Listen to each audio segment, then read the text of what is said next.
Welcome to Fake Love and Flying Monkeys, the podcast where fake love is exposed. I'm Nova Gibson and I am your host. I'm the principal counsellor at Brighter Outlook Narcissistic Abuse Counselling.com.au. This space is dedicated to helping you reclaim your worth and understand the impact of toxic relationships with suspected narcissists. You deserve clarity, healing, and freedom from the pain of fake love and flying monkeys. So please leave a review and grab a copy of my book, Fake Love, Understanding and Healing from Narcissistic Abuse. Let's uncover the truth and take back your power. Hey everyone, and welcome back to another episode of Fake Love and Flying Monkeys. Today we're talking about one of the narcissist's favorite hobbies. And no, I'm not talking about mirror gazing or checking out how many likes their last selfie got. I'm talking about what they tell other people about you behind your back. Because here's the thing, narcissists love to manage their image like they're running for public office, except the campaign is just vote for me. I'm the victim. And to keep that shiny image intact, they need a villain in their story. And guess who that villain is? Yes, it's you. So let's go through 6 of the most common stories they spread with a few examples so you can see exactly how it plays out. Well, number 1 is that tried and trusted little chestnut. They're crazy. This is the narcissist's all-time favorite. It's their signature dish. They have been perfecting it their entire life. Whenever you start catching on to their lies or calling out their bad behavior, suddenly you're unstable, overly emotional, or losing it. You're nuts. Picture this.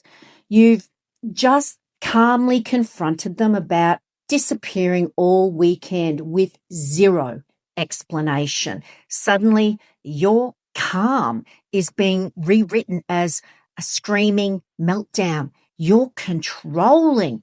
And they'll tell people things like, I'm really worried about them. They've been so irrational lately. I think they might need some help. And the beauty of this lie, for them, that is that it plants these little seeds of doubt in other people's minds. So the next time you do have an emotional reaction, and honestly, who wouldn't, to their constant gaslighting, they can just shrug and say, see, told you.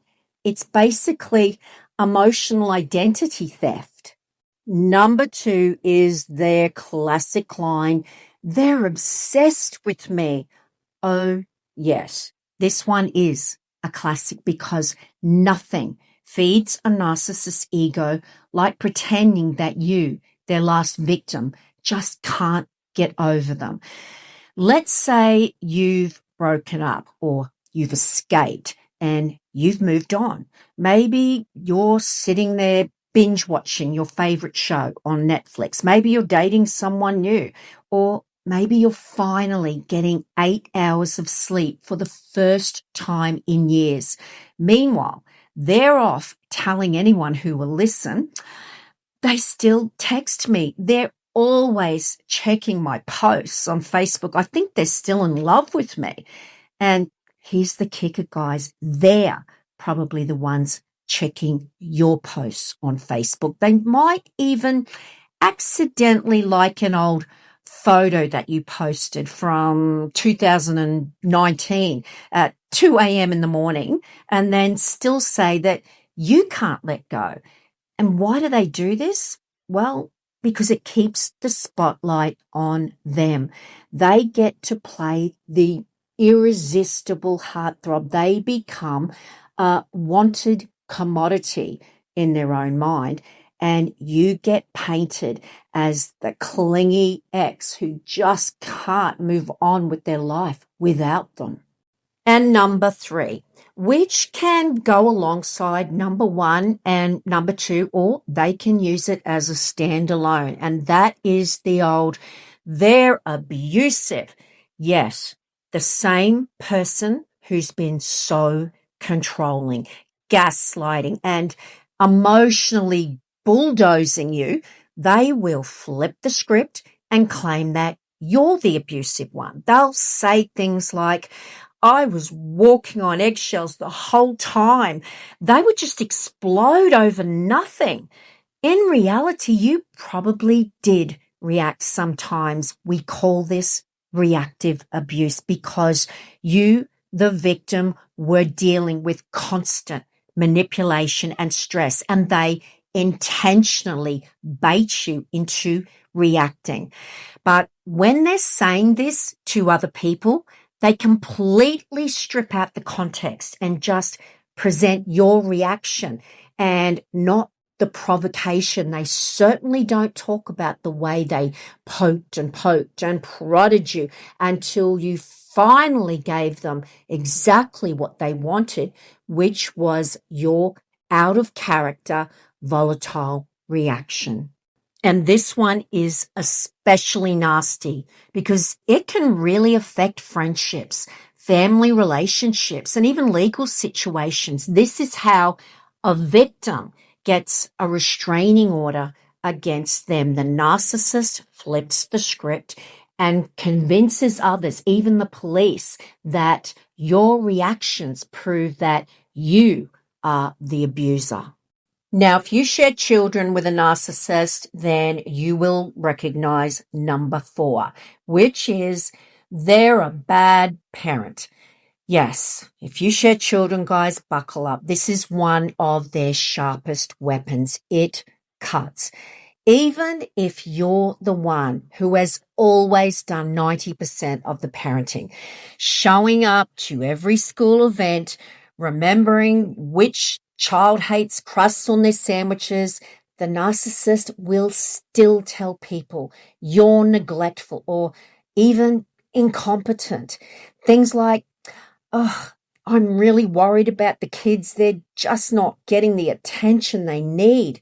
Meanwhile, you're the one making sure they have clean clothes, packed lunches, and that their homework isn't just suspiciously done in their narcissistic handwriting, if it's done at all because they deem it as something that's just not important in their child's life that you overprotect them with. And guys, this isn't just to hurt you. It is also to make them look like the hero parent, the one who steps in when you supposedly drop the ball. And they know that you will react. You will defend your role as a mother or a father because they know that those children are the people that you love most in the world, and they will take and or destroy that which means the most to you. And that is always going to be your children.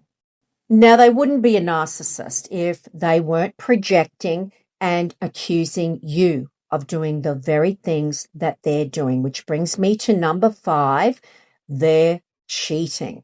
Here's the irony. They might be the one, or they are always the one sneaking around, but to cover their tracks, they'll tell people you are the cheater. Well, why do they do this? 2 reasons. Number 1, it deflects suspicion away from them. Number 2, it justifies their own cheating. They were cheating only because you did it first.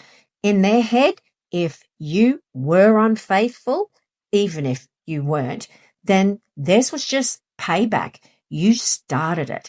They will twist innocent things like you chatting to a co-worker or just having lunch with a friend into evidence. That's their evidence for them cheating, and they'll share it with others in this fake, whispery, I hate to say it, but...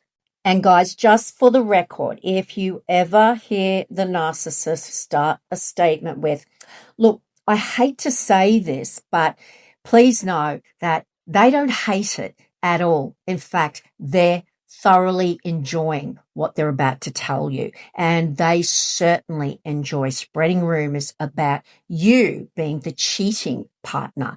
And the beauty of this tactic, if you could call it that, for them is that by the time the truth comes out, they've already poisoned the minds of everyone else, and it is so hard to get support.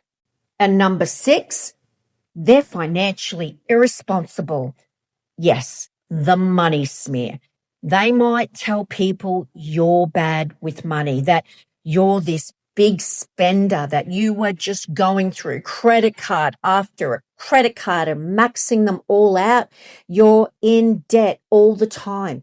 Meanwhile, they're the ones buying the latest gadgets, luxury items, or booking trips without telling you, getting another credit card without telling you.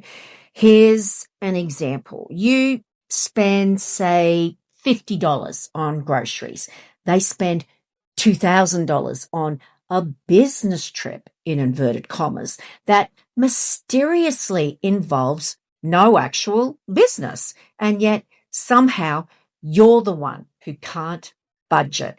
This works really well for them in divorce settlements too. If they can convince others, particularly the court, that you're reckless with money, then they can push for more financial control. Now, when they're spreading these rumors or just outright viciously lying about you, their goal is to change everyone's perception about you, to flip the script, and of course, to play the victim of you. It's called a smear campaign. And the thing about smear campaigns is they're never random.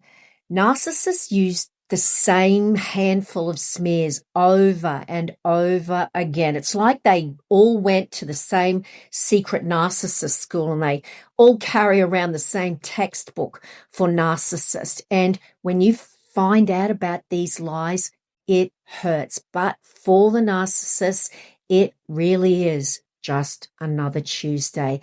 They will rewrite history, and in their version, they're the misunderstood saint, and you will always be the villain. So why do they do it?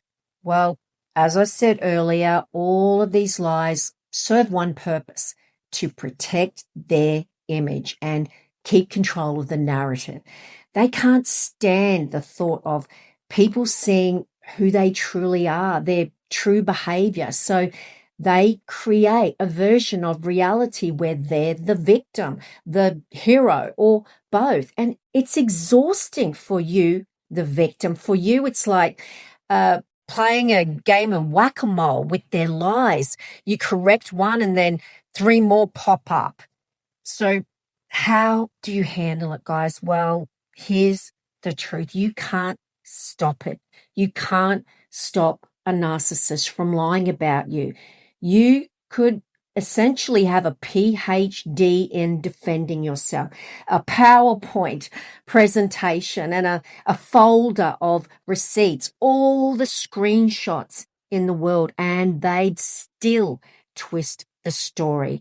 The best thing you can do is stay calm, because your consistent behavior over time, where you're not engaging, you're not reacting to their smears, that will speak louder than their smear campaign.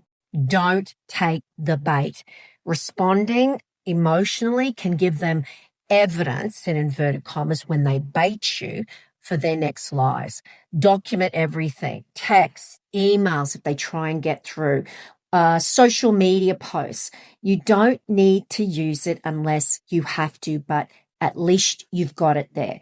And remember, the people who really know you will see through it eventually.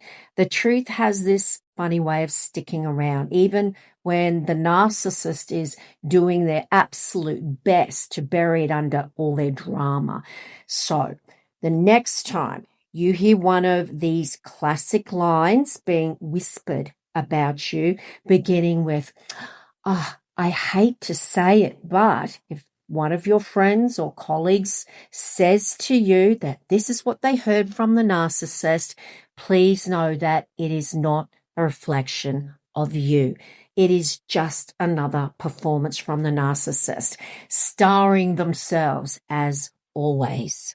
Don't try to fight every lie, guys. You will burn out, and cut off those flying monkeys. If someone keeps bringing you gossip from the narcissist, they're not helping you heal. And keep reminding yourself, they're talking about a character they invented. That's not you. It's just this fictional version of you that exists to make them look better. If you're in the middle of this right now, guys, I see you. It's brutal. It feels like you're losing friends. You lose your credibility, even parts of who you are, your identity. But as I said, the truth has this funny way of surfacing. And when it does, the people worth keeping in your life, they will still be around. They can tell whatever stories they want about you, but you know your truth. And that's what really matters. Hold on to that, because no one can take it away from you. And that brings us to the end of another Fake Love and Flying Monkeys episode. I hope you enjoyed that episode, guys, or at least found it insightful. Now, don't forget, if you'd like support, one-on-one support via Zoom, I am a professional counselor. So please see my website link in the description. And of course, you'll also find a link there to grab your copy of my best-selling book, Fake Love, which will help you so much. Now, if you'd like to support the channel, that would be wonderful. The best thing you can do is to share and, of course, to leave a rating and a review. And if you'd like to go that little bit extra, there's a link there where you can buy me a cup of coffee.